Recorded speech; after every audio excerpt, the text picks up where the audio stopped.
Hi everyone, my name is Timi, and today I'm going to be talking about buyer personas. And before I go on, there's something I've observed, especially amongst online vendors. They tend to see the customers, those who buy from them, they tend to see them as just people, in quotes. They do not see the human behind them. They do not really know the customers.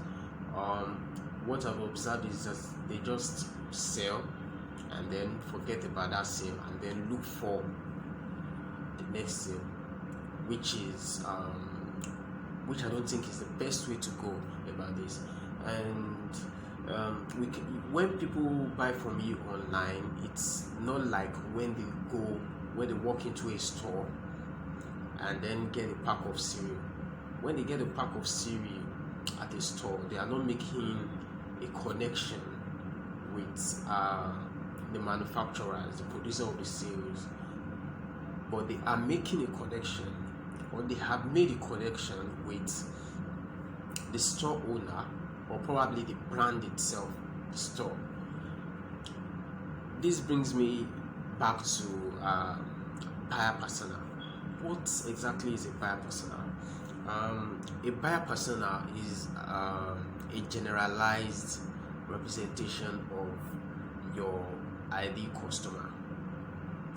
It is usually created using the data you have already about your customers, or the market research that you've conducted about your customers, and then incorporating these data with insights, the insight that you generate from probably interacting with your customers, or let me use the word hunches, what you feel about your customers. And a very good example of a buyer persona is this.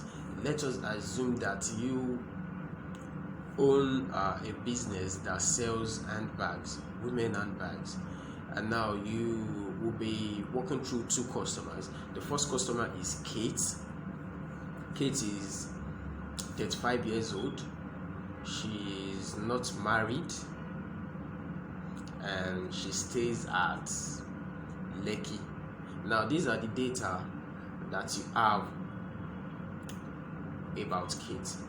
Now, then you go further by incorporating the insights. Maybe by interacting with Kate, you've through the last few purchases she made, you realize that she tends to go for high-end products, that is high-price products, more than the low-price products. That's a very good insight, which you can then use in writing tailored messages, constructing tailored messages to Kate. Now the second customer is Shade. Shade is married. Shade is married. She has kids. She stays at let's say Ikoyi. Now you have the aforementioned data about Shade, and then you can go ahead and then Shade, well, she tends to buy things impulsively. That is, she doesn't think that hard, go through the consideration stage. She doesn't take too long in the consideration stage before she makes a purchase, and she tends to be conservative. That means she doesn't like all these excessively flashy things. These are the kind of data, the kind of information you need to write marketing messages that would relate well with Shade. And we go further by the importance of a buyer persona. What exactly is the importance of a buyer persona? Firstly, a buyer persona will enable you to understand who your customer is and who your prospective customer might be, not just on the customers you have at hand, but prospective customers that might be. Secondly, buyer persona enable you to write personalized messages. As I've mentioned earlier, we enable you to write personalized messages that would relate with the problem or the pain points that your customer probably feels, which would lead to more sales eventually rather. And also, if as an online vendor, sure that you run ads online, having a buyer persona would enable you to create look-alike audiences on Facebook. That means you can basically create audiences who look like Kate or who look like Shadi, and then you can then target them with the ads. When you do this, I'm very sure that your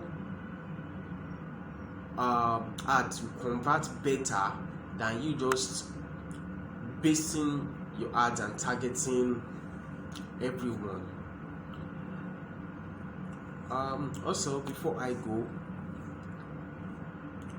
let's talk about what you need to create a buyer persona to cap this video off. Firstly, you need to create a market research or just gather data that you already have about your customers. And then the next thing you want to do is to send out surveys to your customers.